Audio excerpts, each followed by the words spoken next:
He was cowboy. Cowboy. Cowboy মানে কি? রাখাল। উল্টো পাল্টা কথা পৃথিবীর বুকে কোথাও ছড়িয়ে দেয়, তখন আমরাই প্রথম প্রতিবাদ করি, কারণ আমাদের গায়ে বাঁধে। আল্লাহ রসুলের নামে যদি কেউ উল্টো পাল্টা কথা বলে, আমাদের গায়ে বাঁধা উচিত কি উচিত নয়?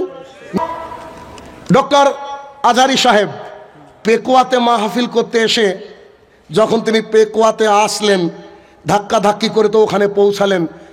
মিডিয়া বলছে 12 লক্ষ মানুষ, গতকালকে নাকি পরশু দিনের মাহফিলে 25 লক্ষ মানুষ হয়েছে। যদি মানুষ হেদায়েত পাওয়ার হতো, তাহলে তো 25 লক্ষ মানুষই যদি খালি রংপুরে যদি 2-1 লাখ হতো, তো তারা যদি ফজরে আসতো, তো মসজিদ ভেঙে সেই রাতেই তৈরি করা লাগতো। বুঝেননি? এবার যখনই সামনে হাজার হাজার লক্ষ লক্ষ জনতা থাকে, আর তার মধ্যে যদি সালাফি মানহাজ না থাকে, মানাজুস সালাফ না থাকে, তাহলে কিন্তু তার মুখ দিয়ে অনর্গল উল্টো পাল্টা কথা বেরিয়ে যায়। কত বড় একটা উল্টো পাল্টা কথা বলেছে, এটা বলা আমি জরুরি মনে করছি। আমি কারোর ব্যক্তিগত সমালোচনা করতে চাই না। যখন ইসলামের ক্ষতি হয়, আল্লাহর রসুলের অবমাননা হয়, তখন আমাদের মুখটা বন্ধ থাকে না। কেন? যখন আল্লাহ রসুলের ব্যাপারে উল্টো পাল্টা কথা পৃথিবীর বুকে কোথাও ছড়িয়ে দেয়, তখন আমরাই প্রথম প্রতিবাদ করি, কারণ আমাদের গায়ে বাঁধে। আল্লাহ রসুলের নামে যদি কেউ উল্টো পাল্টা কথা বলে, আমাদের গায়ে বাঁধা উচিত কি উচিত নয়? নিশ্চিত উচিত। তিনি রাসূলুল্লাহ সাল্লাল্লাহু আলাইহি ওয়াসাল্লামের একটা কথা বলতে গিয়ে, আল্লাহ রসুল রাখাল ছিলেন, এই কথা বলতে গিয়ে বলছেন যে হি ওয়াজ কাউবয়। কাউবয়, কাউবয় মানে কি? রাখাল। যদিও রাসূলুল্লাহ সাল্লাল্লাহু আলাইহি ওয়াসাল্লাম কোনদিন গরু চড়াননি, ছাগল চড়িয়েছিলেন। ছাগল চড়ানো মানে হচ্ছে প্রত্যেক নবী রসুলকে দিয়ে আল্লাহ সুবহানাহু ওয়া তাআলা ছাগল চড়িয়ে নিয়েছেন, এই জন্য যে ছাগল চড়াতে গেলে অনেক ধৈর্য লাগে। এটা জাতির জন্য শিক্ষা। তিনারা রাখাল নয়, তিনারা রাখাল নন। আপনি আরো তাজ্জব হয়ে যাবেন, কোরআনের যদি জ্ঞান না থাকে মানুষ এইরকম উল্টো পাল্টা কথা বলতে পারে। সূরা বাকারা সূরা নম্বর 2 আয়াত নম্বর 104 আল্লাহ সুবহানাহু ওয়া তাআলা সরাসরি কোরআনুল কারীমের মধ্যে বলছেন যে তোমরা রায়ে না বলো না, তোমরা উনজুর না বলো। এর তাফসীর করেন।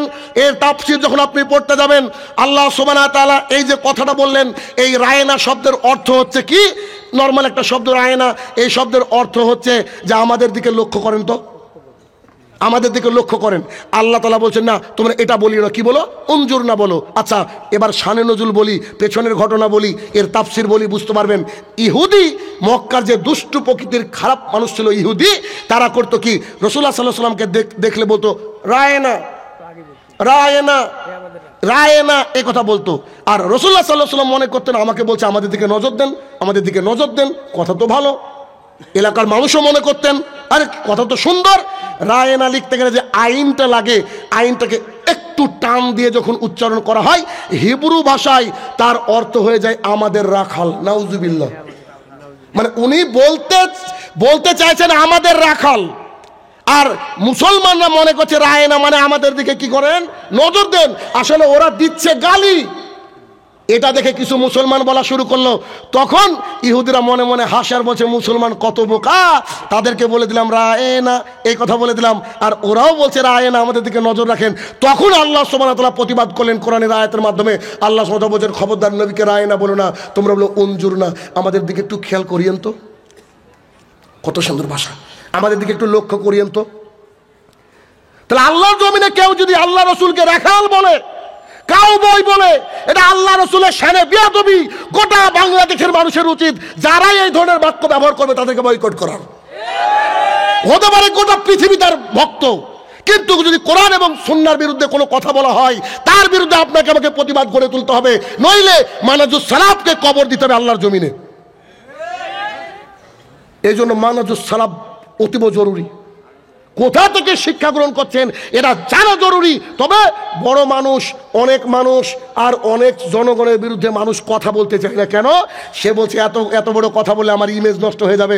শুনুন, ইমেজ নষ্ট নয়।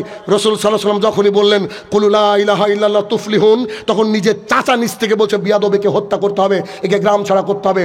আল্লাহ রসুলকে পালিয়ে যেতে হয়েছিল মক্কা থেকে মদিনাতে, পালিয়ে যেতে হয়েছিল। তার মানে যারা মানাজুস সালাফকে অনুসরণ করবে, যারা শহীদিনকে মেনে চলবে, নিজের জীবনে অ্যাপ্লাই করবে, সেই ব্যক্তির শত্রু গোটা গ্রাম হবে, গোটা এলাকা হবে।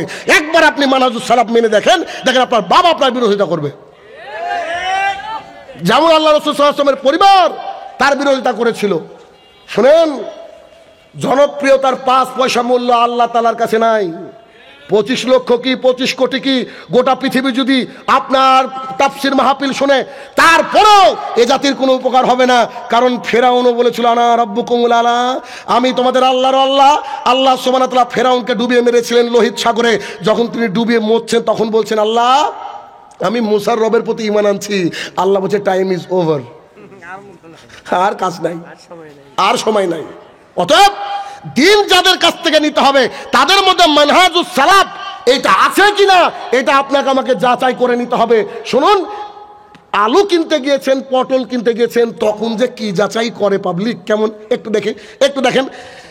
এই আমাদের মসজিদে নামাজ পড়ে, রংপুর এই পীরগঞ্জের মসজিদে, আপনাদের মসজিদের ইমাম, উনি আলু কিনতে গিয়েছেন, বা আপনাদের মসজিদে একজন মুসল্লি আলু কিনতে গিয়েছেন, আর একজন মুসল্লি বিক্রি করে হাটে আলু, এরকম আছে না নাই? তো দেখবেন আলু কিনতে গিয়ে এটা এরকম পাত্র নেয় না, বেছে বেছে তুলে নেয়। তো বেছে বেছে তোলার সময় এরকম করে তুলছে, দেখেন এই এদিক থেকে একটা তুলে কি তুলে না, তুলতে তুলতে বলছে 1 কেজি দেন তো, 1 কেজি দেন তো। তো যখন চাপিয়েছে একটা আলু কম পড়েছে, একটা বা দুটো, তো ওই চাচা দাড়িওয়ালা লোক ও ফজরে আপনার সাথে সালাত আদায় করে, আপনি 10টা 12টা বেছে দিয়েছেন, শুধু একটা আলুর দরকার। উনি করেছেন কি, একটা আলু যেই তুলতে গেছে চট করে হাতটা ধরে বসে দাঁড়ান, মানে ওর ভাইকে ওর বিশ্বাস নাই, ও যেটা দিবে ও পচা, এটা ভেবে নিচ্ছে। দাঁড়ান, তখন থামিয়ে দিয়েছে। থামিয়ে দেওয়ার পর বলছে যে আপনি রাখেন তো, একটা ও নিজে বেছে দিচ্ছে। আলুর দাম কত কেজি?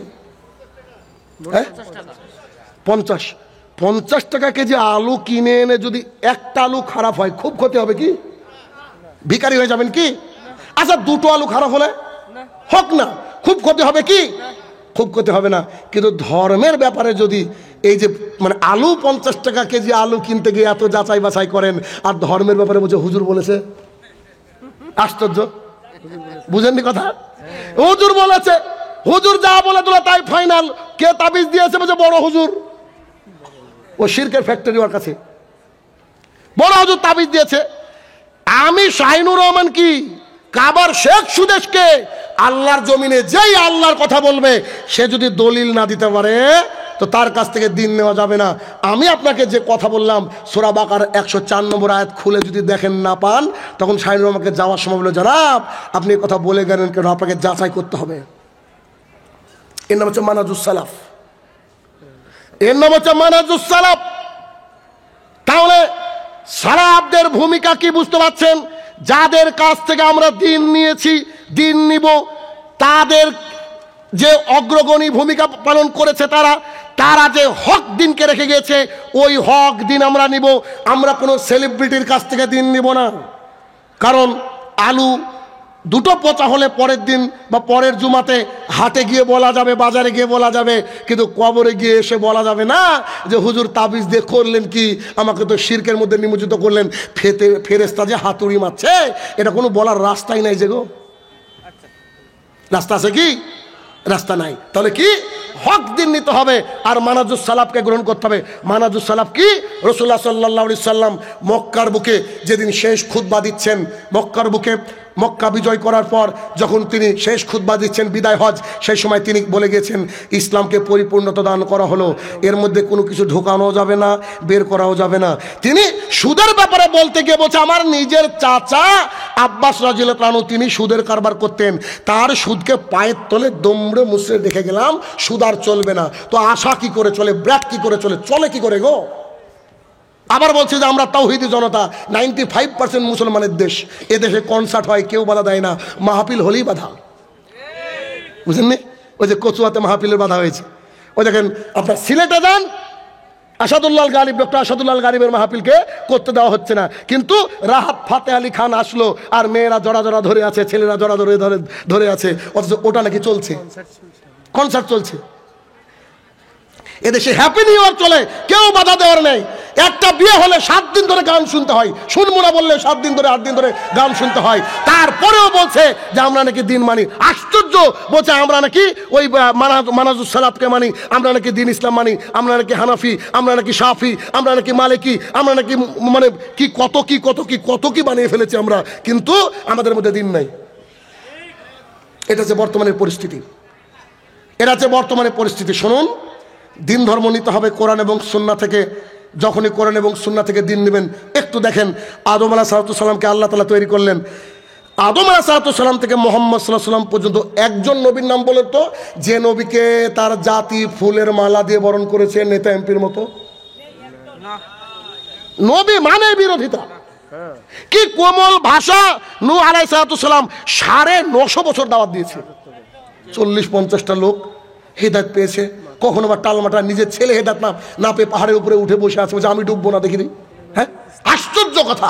950 বছর দাওয়াত দেয় একজন নবী, তার দিন চলে না, আর তুমি এসে দিন প্রচার করছো। কি দিন প্রচার করছো? দিন প্রচার করলে পিঠের চামড়া জাতি তুলে নেবে। হক কথা বললে জাতি কি করবে? পিঠের চামড়া তুলে নেবে। প্রমাণ, লুকমান হাকিম ছেলেকে বলছে, বেটা ইয়া বুনাইয়া, ও আমার কলিজার টুকরা, লা তুশরিক বিল্লাহ, আল্লাহর সাথে কি করো না? শিরক করো না। ইন্না শিরকা লা যুলমুন আযীম, শিরক হচ্ছে সবচেয়ে বড় গুনাহ। আপনি আপনার ছেলেকে সকালবেলায় সুন্দর করে ড্রেস পরে যাচ্ছে, আপনার ছেলে, আব্বু কোথায় যাচ্ছ? আজকে শহীদ মিনারে ফুল দিব। অথচ লুকমান হাকিম কি হচ্ছে ছেলেকে? এরা বলছে। লুকমান হাকিম তার কলিজার টুকরা সন্তানকে বলছে, ইয়া বুনাইয়া, ও আমার কলিজার টুকরা, আকিমিস সালাহ, তুমি সালাত কায়েম করো। আমরু বিল মারুফ, মানুষকে ভালো কাজের আদেশ করো। জি, ভালো কাজ কি? আপনি যদি সালাত আদায় করেন, কেউ কিছু বলবে কি? খুব ভালো কাজ, দেখেন কোনো অসুবিধা নেই, সালাত আদায় করো, সালাত আদায় করো। এবার বলছে আমরু বিল মারুফ, মানুষকে ভালো কাজের উপদেশ দাও। ভালো কাজ কি? রাসূলুল্লাহ সাল্লাল্লাহু আলাইহি ওয়াসাল্লাম বলছেন, কোন ব্যক্তি যদি ফরজ সালাতের পরে আয়াতুল কুরসি পাঠ করে, তো সে ব্যক্তি মরলে জান্নাতে যাবে। সহিহ হাদিস। কোন ব্যক্তি যদি ফজরের পর সাইয়্যিদুল ইস্তিগফার পাঠ করে, সারা দিনের মধ্যে মরলে জান্নাত। কোন ব্যক্তি যদি মাগরিবের পর সাইয়্যিদুল ইস্তিগফার পাঠ করে, সারা রাতের মধ্যে মরলে জান্নাত। দেখি তো কার কার মুখস্থ আছে, হাত তোলেন। সাইয়্যিদুল ইস্তিগফার কার কার মুখস্থ আছে?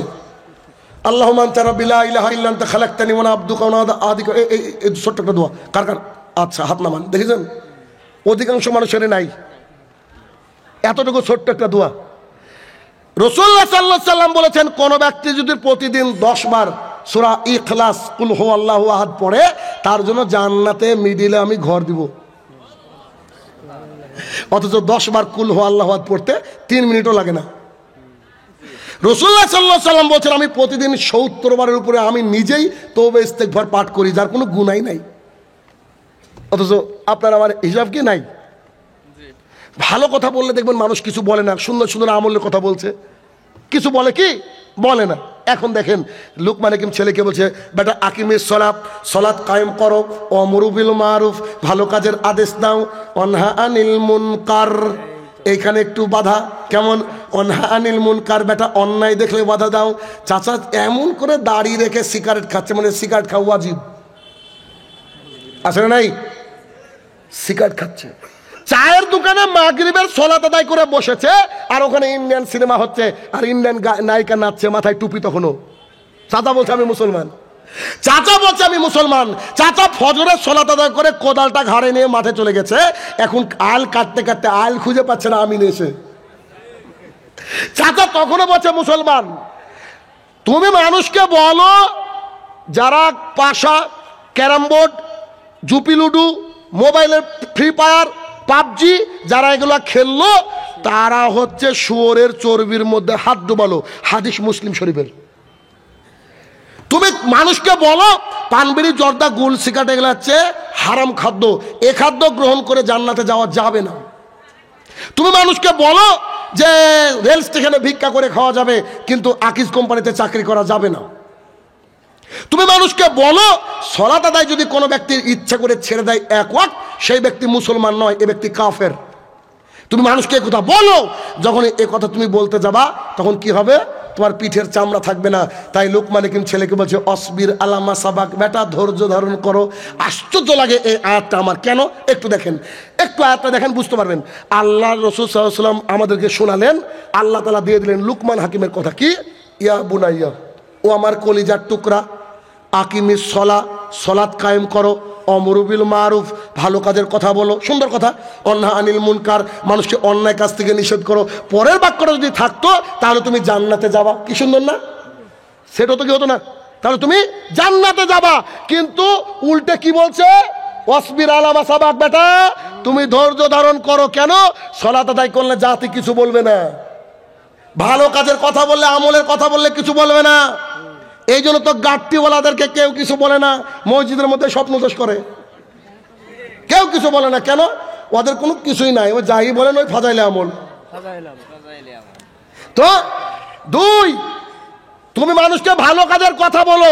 ছেলেকে 3 নম্বর জায়গায় বলতে গিয়ে তিনি আশঙ্কা করছেন যে আমার ছেলে যখন জোয়ারদার বিরুদ্ধে বলে, কোনটা কি বক্তার বক্তৃতা শোনা যাবে না, এ কথা যদি বলে জাতি তার পিঠের চামড়া তুলে নেবে। এই জন্য ছেলেকে বললো, বেটা একটু ধৈর্যশীল হও, একটু ধৈর্য ধরো, জাতি তোমাকে সাইজ করার জন্য একদম রেডি হয়ে আছে। বাংলার জমিনে যে কতদিন দেখলাম বক্তা বক্তৃতা করছে আর দাঁড়ি চাচা সভাপতি বুঝে দাঁড়ান। ইন্ডিয়াতে এতদিন থেকে বক্তৃতা করছি, কোনো মায়ের বেটা হয়নি আমাদেরকে যে আমাদেরকে বলেছে দাঁড়ান দাড়ি চাষা লোক। কিছুদিন আগেও তো থাকতো না।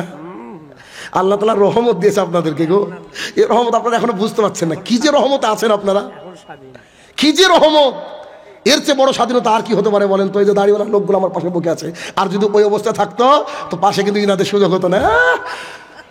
অমুক ভাইয়ের চরিত্র ফুলের মতো পবিত্র, ভাই দিন রাত জেনারতে ব্যস্ত, দিন রাত টাকা লুটাতে ব্যস্ত। ভাই গরিবের জনদরদি নেতা, গোটা পৃথিবীর এমন কোন দেশ নেই যে তার বাড়ি নাই। তাহলে কি তার জনপ্রিয়তা! অতএব যখন জাতি হক কথা বলবে, হক কথা জাতির সামনে বলবে, তার পিঠের চামড়া জাতি তুলে নেবে।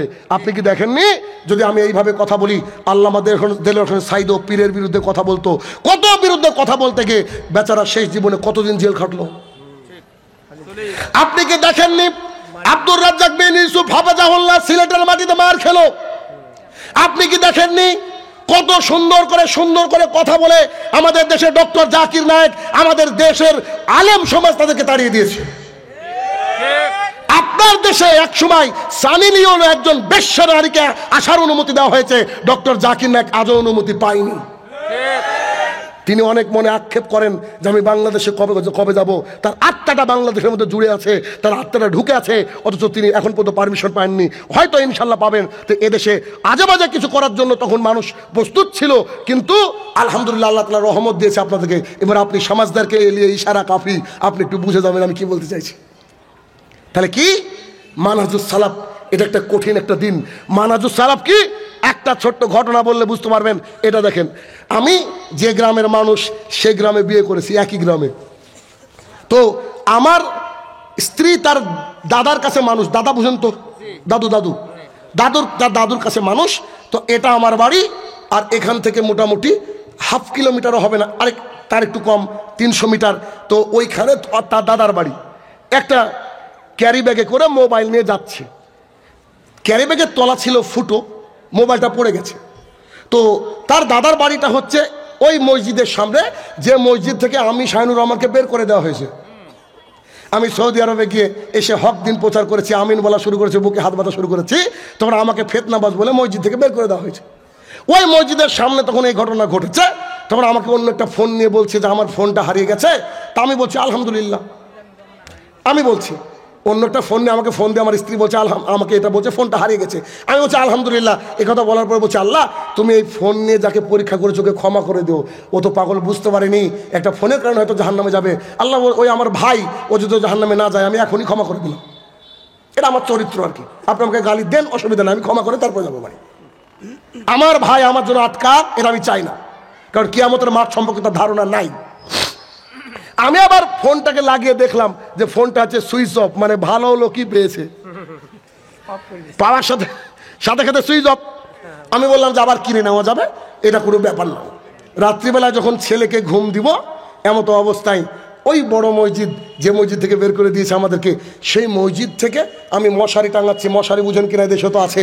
তো মশারি যখন টাঙাচ্ছি তো ওই মসজিদের মাইক থেকে ঘোষণা আসছে শাহিনুর রহমানের মোবাইল হারিয়ে গেছে, যদি কেউ মোবাইলটা পেয়ে থাকেন আমাদের মসজিদে জমা দেবেন অথবা তার বাড়িতে দিয়ে আসবেন।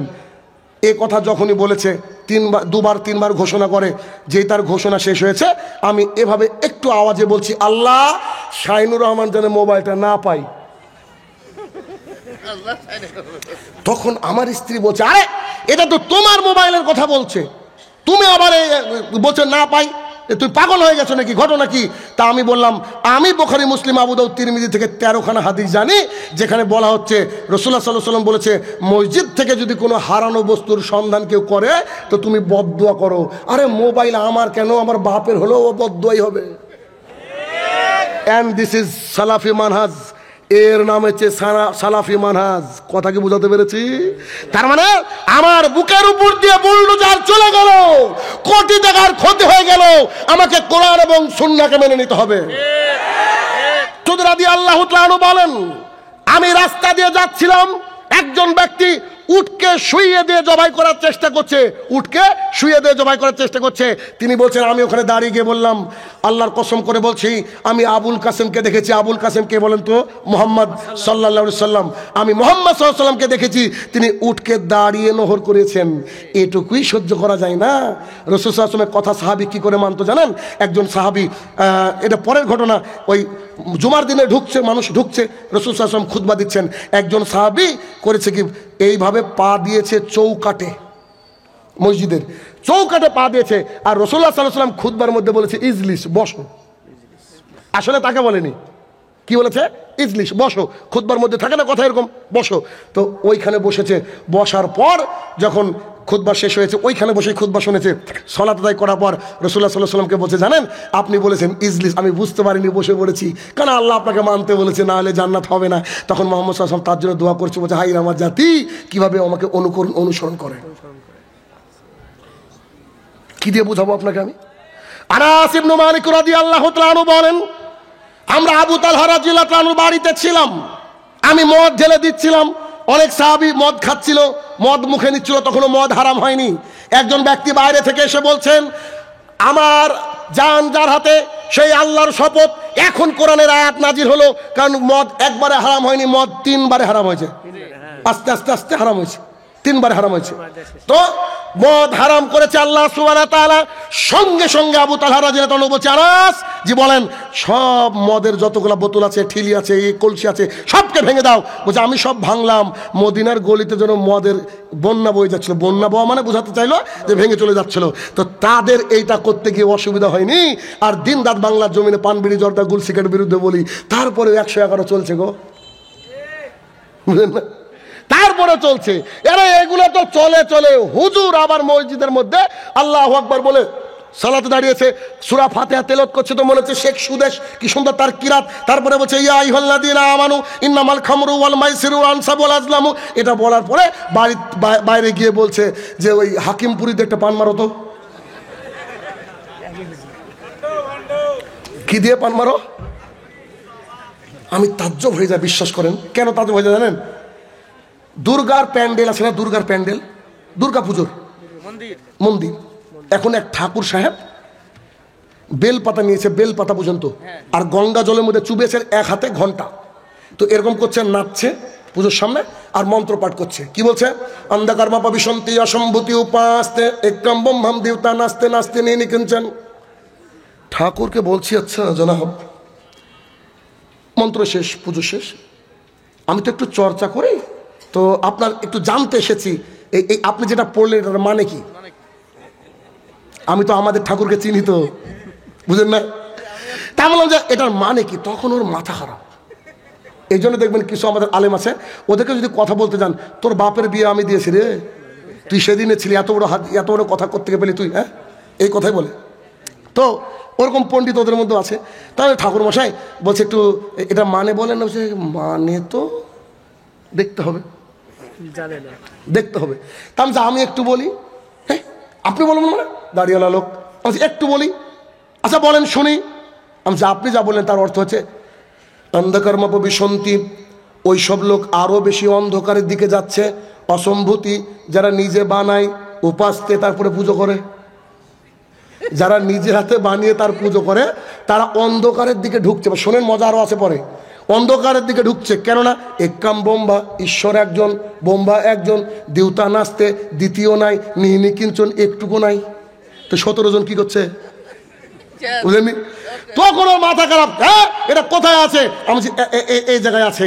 তো আচ্ছা ঠিক আছে, আজকে গিয়ে দেখছি। তারপরে আর হুজুরের সাথে ঠাকুরের সাথে আর দেখা না। কি দিয়ে বোঝাবো আপনাকে আমি? কি দিয়ে বুঝাবো? যেমন আমাদের ঠাকুর ধর্ম বোঝে না, ওদের ঠাকুরের ধর্ম বোঝে না। যদিও কথাটা খারাপ লাগছে, তা আসলেই তো তাই। তুমি ধর্ম বুঝো না তো স্টিয়ারিং ধরলা কেন গো? স্টিয়ারিং যে ধরবে তাকে তো ভালো পাকা ড্রাইভার হওয়া উচিত নাকি? তোমাকে তো কোরআন সুন্নাহ জেনে তারপর জাতির সামনে কথা বলতে হবে। অথচ তুমি কোরআন সুন্নাহ বুঝো না, আর মানুষ যা আসলে ফতোয়া দিয়ে দাও। আরে আহমদ ইবনে হাম্বল রাহমাতুল্লাহ 10 লক্ষ হাদিসের হাফেজ, তিনাকে প্রশ্ন করা হলে বেশিরভাগ প্রশ্নের উত্তর বলতেন আমি জানি না। লজ্জার কিসের?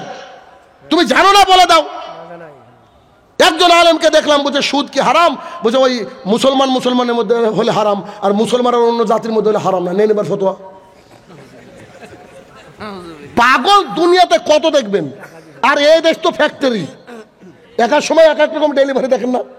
তো আশ্চর্য জাতি, এ জাতি কি করে মূল্যায়ন করবে কোরআন এবং হাদিসকে? কি করে মূল্যায়ন করবে বলেন দেখি? কি পরিস্থিতি বর্তমানে! আল্লাহ আকবার, আমাদেরকে ক্ষমা করুক আল্লাহ সুবহানাহু ওয়া তাআলা। অতএব আমাদেরকে কিন্তু দ্বীন এবং ইসলাম মেনে চলতে হবে। আমার যেমন রেকর্ড আছে, আমি রাত 12টার পরে বক্তৃতা করি না। কেন? আপনি 12টা 1টা পর্যন্ত বক্তৃতা শুনে গিয়ে ফজরের নামাজ কাজা করবেন, আর আমি কবরে বাস খাবো নাকি? কথা বুঝেন নি বোধহয়? শীতের রাত লম্বা, 12টার মধ্যে ঘুমিয়ে যাবেন, চলে যাবেন সুন্দর করে আরাম করে, ফজরে উঠবে, হাইয়ালা সালাদ ডাকে, চলে যাবেন, সালাদ দায় করবেন, বেশ ভালো কথা।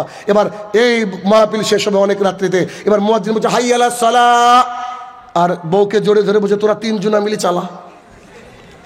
আছে না নাই? এরকম আছে না নাই? জি। তাহলে কি মানহাজুস সালাফ হচ্ছে কোরআন এবং সুন্নাহ। ওয়াল্লাহি আল্লাহর কসম করে বলছি, মানহাজুস সালাফের প্রথম বৈশিষ্ট্য হচ্ছে ও 1 লাখ বছর ধরে আমল করছে। আল্লাহকে 1 লাখ হায়াত দিয়েছে। কথার কথা, 1 লাখ বছর ধরে কি করছে? আমল করছে।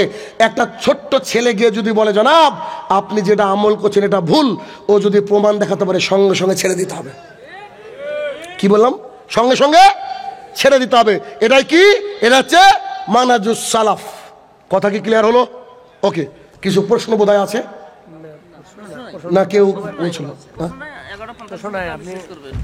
জি জি জি, আচ্ছা আচ্ছা, প্রশ্ন এই তো, আচ্ছা ঠিক আছে ইনশাল্লাহ। দেখেন এই প্রশ্নগুলো দিতে দিতে হয়তো আমার টাইম হয়ে যাবে।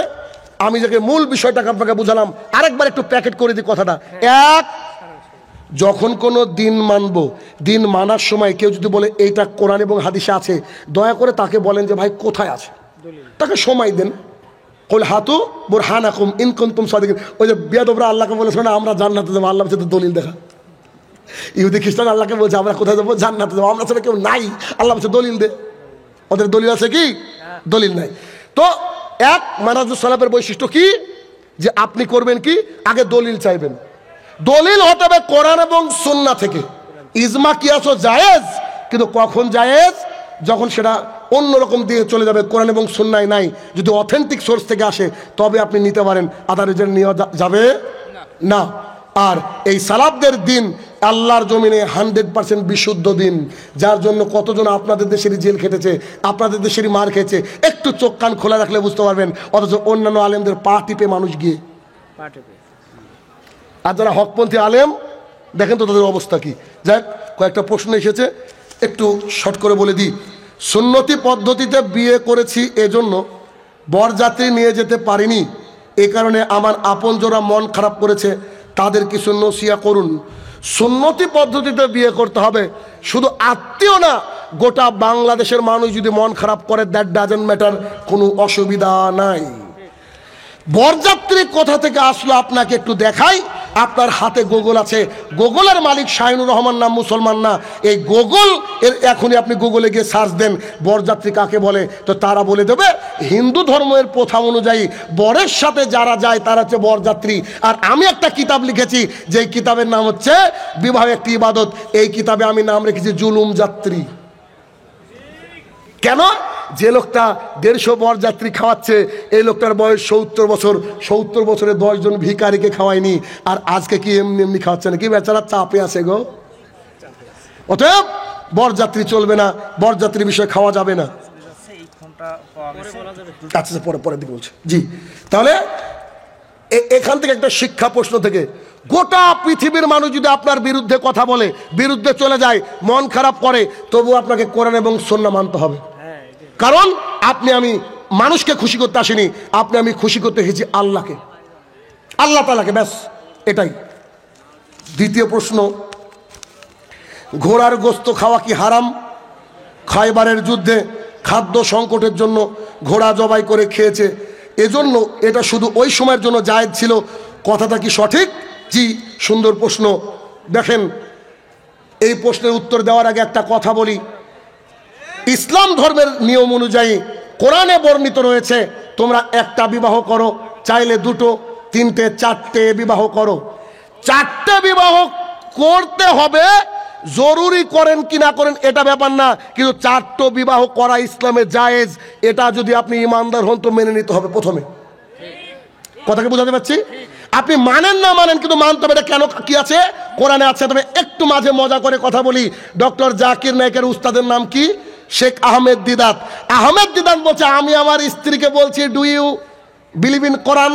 তুমি কি কোরআন বিশ্বাস করো? বলছি yes I do believe in 100%, আমি 100% বিশ্বাস করি। তখন উনি বলছেন যে কোরআনে চারটে বিবাহ আছে, তুমি মানো কিনা? বলছি ইয়েস আই ডু অ্যাগ্রি, অবশ্যই আমি মানি। বলছে আমি যদি দ্বিতীয় বিবাহ করি তোমার কি কোনো রিয়াকশন হবে? তো উনি বলছেন যে না, আমার আবার কিসের রিয়াকশন হবে? আমি একটা বন্দুক কিনবো, আই উইল শুট ইউ, তোকে মারবো। আসলে এটা ভালোবাসা থেকে বলেছে। কেন? পৃথিবীর সবাই সব কিছুর ভাগ দিতে চায়, কিন্তু স্ত্রী স্বামীর ভাগ দিতে চায় না। কিন্তু স্ত্রীকে মানতে বাধ্য যে পুরুষ চাইলে চারটে বিবাহ করতে পারে। এবার আপনার দলিল শুনেন, আমি আপনাকে দলিল দেবো, এত টাইট দলিল দেবো, কুড়োল দিয়েও কাটতে পারবেন না, পানি দিয়েও ধুয়ে দিতে পারবেন না, বন্যা তো ভাসে দিতে পারবেন না। দলিল একটু দেখেন ভালো করে মনোযোগ সহকারে। জাবের রাদিয়াল্লাহু তাআলা আনহু বলেন, খায়বারের যুদ্ধে গৃহপালিত গাধার গোশত খাওয়ার জন্য রাসূল সাল্লাল্লাহু আলাইহি ওয়াসাল্লাম অনুমতি দিয়েছেন। আল্লাহ সুবহানাহু ওয়া তাআলার তরফ থেকে যখন আয়াত নাজিল হয়ে গেল গৃহপালিত গাধার গোশত খাওয়া হারাম, তখন রান্না করা গোশত আমরা ফেলে দিলাম। রাসূল সাল্লাল্লাহু আলাইহি ওয়াসাল্লাম ঘোড়ার গোশত খাওয়ার কথা বলেছে, হাদিস বুখারী শরীফের 5520। এখন যখনই বলবো হাদিস বুখারী শরীফের, তখন যদি আপনার মনটাও খারাপ করে, তাহলে আপনার ঈমানটাকে চেক আপ করানোর দরকার আছে। রুচিকার হলো না হলো দ্যাট ডাজন্ট ম্যাটার। যেমন কাঁকড়া খাওয়া হালাল, আমার কিন্তু হয়তো কোনোদিন রুচি হবে না, কথা সত্য, তো আমাকে মেনে নিতে হবে। আর এটার নামই হচ্ছে ইসলাম, এটার নাম ইসলাম। হাদিস এখনো আছে, এখনো চিৎকার করে লাভ নাই। এটা এক। দুই, আসমা বিনতে আবি বকর রাদিয়াল্লাহু তাআলা আনহা বলেন, আমরা নিজে হাতে ঘোড়াকে জবাই করেছি এবং ঘোড়ার গোশত খেয়েছি। রাসূল সাল্লাল্লাহু আলাইহি ওয়াসাল্লাম আমাদেরকে নির্দেশ দিয়েছেন। তিনি তো আর খায়বারের যুদ্ধে ছিলেন না যে আপনার দলিল থাকবে যে ওইখানে সংকটময় মুহূর্তে দিয়েছেন, আর এখানে সংকটময় মুহূর্ত আসলোই না। সহিহ বুখারী হাদিস নম্বর 5119। এবার রুচিতে আপনার বাদলে আপনি খান, না হলে কোনো ব্যাপার নেই। তবে আপনাকে মনে প্রাণে ধরে নিতে হবে এই গোশত খাওয়া হালাল, এতে কোনো সন্দেহ নেই। 3 নম্বর প্রশ্ন, 3 নম্বর কথা। এবার তোমরা খবরদার ঘোড়ার গোশত খেও না, কেননা খাদ্য সংকট হলে তবে খাও। যে হাদিসটা আবু দাউদে রয়েছে, এই হাদিসটা শেখ নাসিরউদ্দিন আলবানী জয়ীফ বলছে। বলেন আমরা কি করব? আর যখন বুখারী আর মুসলিমের মধ্যে কোনো হাদিস থাকবে, বাদ বাকি কিতাবে খুঁজতে যাওয়া হচ্ছে বোকার লক্ষণ। জি, পরের প্রশ্ন। এবার আমি বুখারীর দলিল দিলাম, এরপরে যদি ঝামেলা করেন আপনি, আপনাকে তাহলে এবার নফসকে জিজ্ঞাসা করতে হবে। আমাদের গ্রামের অনেক মুয়াজ্জিন ওয়াক্তের 5 বা 7 মিনিট আগে আজান দেয়, আজান কি শুদ্ধ হবে? খুবই সুন্দর প্রশ্ন। দেখেন, আজানের খাস করে ফজরের আজান আর মাগরিবের আজানের সাথে সিয়াম সম্পৃক্ত, আর তাহাজ্জুদের সালাত সম্পৃক্ত। ধরেন আজকে পীরগঞ্জে ফজরের আজান হচ্ছে 5:32, কিন্তু আমার কোনো একজন ভাই 5:40 আজান দেওয়া শুরু করলো, কিন্তু একজন ভাই উঠে তাহাজ্জুদের সালাত আদায় করছেন। আপনার মাইকে এই ফু মারা শুনে তাহাজ্জুদকে শেষ করে দেবে। 10 মিনিট ছিল তাহাজ্জুদ পড়ার, আপনি নষ্ট করলেন, এর জন্য আপনি দায়ী। 1 2 একজন ভাই সিয়াম পালনের নিয়াত করেছে, সোমবার বৃহস্পতিবার বা কোনো সিয়াম পালন করে, ও খেতে বসেছে, ঘুমটা একটু পরে ভেঙেছে, অমনি মাইকে আল্লাহু আকবার শুনেছে, ছেড়ে দিয়েছে, তার জন্য দায়ী আপনি। অতএব সলাতের যখন ওয়াক্ত হবে একটু ওয়াক্তকে দেখে তারপরে আপনি কি করেন আজান দেন। কেননা এখন আল্লাহর রহমতে মোবাইলের অ্যাপস পাওয়া যায়, যদি না থাকে তাহলে গুগলে গিয়ে লিখেন যে টুডেজ সানসেট হেয়ার, আজকে সূর্য অস্ত কখন, তখন আপনি মাগরিবের আজান দেন। কথা কি বোঝা গেল? অতএব এভাবে আজান আগে দিতে যেন না, একেবারে টাই সময় আজান দিবেন। আর এবার ধরেন মাগরিবের আজান কেউ আগে দিল, অবস্থা কি হবে? ওই যে রোজাটা নষ্ট হবে। এবার মাগরিবের আজান অনেক পরে দিল, অবস্থা কি হবে? রাসূলুল্লাহ সাল্লাল্লাহু আলাইহি ওয়াসাল্লাম বলছে, আমার জাতি আমার উম্মত ততদিন কল্যাণের পথে থাকবে যতদিন দ্রুত ইফতার করবে। দ্রুত ইফতার মানে আউয়াল ওয়াক্ত, অর্থাৎ একেবারে প্রথম টাইমে। অতএব ইসলাম হচ্ছে বাধা ধরা নিয়ম। আপনার আমার বুঝ চলবে না, বুঝ সরাসরি মুহাম্মদ সাল্লাল্লাহু আলাইহি ওয়াসাল্লামের কাছ থেকে নিতে হবে, নাহলে সাহাবায়ে কেরাম, নাহলে তাবেঈন তাদের কাছ থেকে নিতে হবে। মানাজুস সালাফ এতক্ষণ এটা বুঝালাম এমনি নাকি? এমনি তো ভাইরা এটা সিলেকশন করে দেয়নি। আমি তাজ্জব হয়ে গেলাম, এই আজকের যে টপিক আপনারা দিয়েছেন, এই টপিকে সার্চ দিলাম আমি ইউটিউবে, কারুর বক্তৃতা নাই। আমি সার্চ দিলাম গুগলে, কারুর বক্তৃতা নাই। আল্লাহ তাআলা আমাকে তাহলে আমি কত মেহনত করে বক্তৃতা দিচ্ছি, বুঝতে পেরেছেন? আমাদের কথা একটু এদিক ওদিক হলে আপনারা কি বলবেন? সালাম আলাইকুম দিয়ে ছেড়ে দেবেন, আমাকে বাস খেতে হবে উপরে, রাজি না। কথা বুঝেননি? রাজি না। ওকে, এরপর আমার স্ত্রী এখন নাই, তালাক হয়েছে, সে আমার কাছে সাহায্য চাই, তাকে সাহায্য দেওয়া যাবে কি? এখন ভিখারি যদি হয় তো ভিখারিকে ভিক্ষুক মনে করে দেন, তাই বলে আবার ওইরকম করে দিতে দিতে কাছে ডাকেন না, তাহলে আবার ওই যে কিছুদিন আগে মসজিদের উপরে ঘটলো, এটা যেন না ঘটে যায়। হানাফির মসজিদের কমিটিতে থাকা যাবে কি? দান করা যাবে কি? আল্লাহর জমিনে হানাফি তো নাই না, হাসি না, আমি বাস্তব বলছি। আল্লাহর জমিনে এখন পর্যন্ত হানাফি পাবেনই না। যারা হানাফি কট্টর তারাই প্রকৃত আহলুল হাদিস, আর যারা নিজেকে হানাফি মনে করে তারা এরা কেউ হানাফি না, সব নকল হানাফি। প্রমাণ নেবেন? উনি কি বললেন? যে যদি সহি হাদিস পাও আমার মাযহাব ত্যাগ করো, সব কিছু ত্যাগ করে সহি হাদিস নাও। একটা ছোট্ট কথা বলে বক্তৃতা শেষ করব। একজন ব্যক্তি বলছে, আচ্ছা আমি যদি কোরআন এবং সুন্নাহ মানি আমি কি করব? আমি বললাম আপনি কি? তো বলছে আমি মানা যে হানাফি মানে অনুকরণ করি। আমি বললাম আপনার মসজিদে যা হয় তার উল্টোটা সহিহ হাদিস। মজার কথা শুনেন, আপনার মসজিদে যা হয় তার উল্টোটা কি? সহিহ হাদিস। আমাকে বলছে বুঝান। আমি বলছি, এক, মসজিদে ঢুকে যখন আপনি প্রথমে দাঁড়াচ্ছেন পায়ের সাথে পা ফাঁক করে দাঁড়াচ্ছেন, সহিহ হাদিস পায়ের সাথে পা, কাঁধের সাথে কাঁধ মিলে সালাত আদায় করতে হবে। 2, দাঁড়িয়ে জায়নামাজের দোয়া পড়ছেন, জায়নামাজ থাক আর না থাক, কিন্তু ওখানে জায়নামাজের দোয়া ইন্নী ওয়াজ্জাহতু পড়ছেন, পড়া যাবে না, ওটা যে দোয়া সানা, তাহলে ও পড়ছে না, আপনি পড়েন উল্টো। 3, যখন ইমাম সাহেব সূরা ফাতিহা পড়ছে আপনার মুখটা বন্ধ করে দিয়েছে, আপনাকেও সূরা ফাতিহা পড়া উচিত ছিল। 4, ইমাম সাহেব আমিন বলছে, আপনাকেও আমিন বলতে হবে, আপনি বলছেন না। 5, তিনি একবার আঙুল মারছেন, আপনাকে ক্রমাগত নড়াতে হবে।